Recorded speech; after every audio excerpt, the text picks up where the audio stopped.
So how does this relate to virtual tree consultations? Well, right now, you have the benefit of walking with a certified arborist. You're having that benefit, and I'm telling you all sorts of things that, for the most part, certified arborists just don't have time to sit and visit with you on these things. What to do with a mulch ring, you know, what to do with, what's this big growth on the side of my tree? All of that kind of stuff.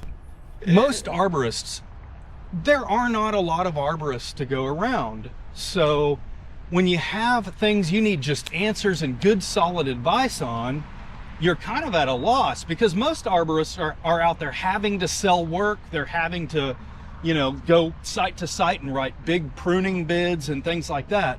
They don't really want to hear from you when you just need to get your head around what's going on with your trees. That's where TelaTree comes in. That's where you can get that certified arborist's undivided attention to talk to you and about what your questions or problems with your trees are. And you can do that at a very inexpensive and convenient way. Very inexpensive to get a teleconsultation, and it's very convenient. A lot of times when you meet with a certified arborist, you're taking off work, you know, you're having to meet in the day, maybe something doesn't work out. But that's what I'm getting at. That's where TelaTree is. Now, another thing too about getting certified arborists out. I don't want to say this about all certified arborists, but certainly if you're calling arborists out, chances are you're going to be buying some work from an arborist.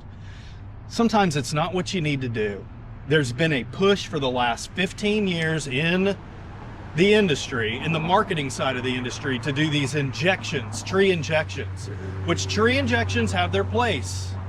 They certainly have their place, but they shouldn't be doled out willy-nilly, because years after this trend, we're starting to see the problems with it. And if I could have just gotten with a teleconsultation with somebody saying, hey, you know, should I do this, or what should I do? We probably wouldn't have done injections. But like this tree right behind me, this is a red oak. Red oaks are injected all the time for whatever. And one of the reasons why is because they actually will take an injection up better than most trees. But the consequences are terrible, and it's almost never needed. Look at this. We're maybe 5 years down the road from an injection that occurred on this tree. Now, the most important part of a tree is the root flare.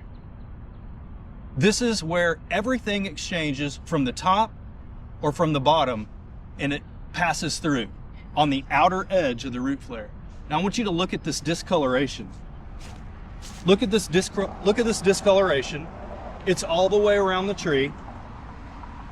Inside of these lesions is left behind this plastic check valve that was used in the injection process. Now let's think about this, because we have visual tissue damage here years after the fact. Years after the fact. Who knows what they were trying to inject this tree for? Probably for fertilization, who knows? There's no reason to do that when you have surface roots to feed. You don't want to be wounding the trunk. But I'll tell you that these lesions now will compartmentalize into a pocket of dead material. And this is going to be the source of wood decay fungi. Wood decay fungi is going to go crazy in these areas. This could have been avoided with a consultation, quick consultation from TelaTree. Rather than standing right there in front of the arborist, it's going to make a pretty good buck off putting these injections in here. Gotcha. You see, that's something that a TelaTree arborist could maybe talk you out of. Hey, maybe you don't want to do the injections there. Injections have their place. This is not the place. So this tree is going to suffer because of the decision that was made years ago. And now, this is one injection. What if I was able to sell somebody a plan to come and inject this thing every year? How long would it take for this entire thing to be girdled in this tissue damage? 3 years, maybe? 3 cycles? We're talking about a tree that we expect to get 100 years out of this tree. Could this tree handle 100 years worth of every 2 or 3 years doing this? No. No.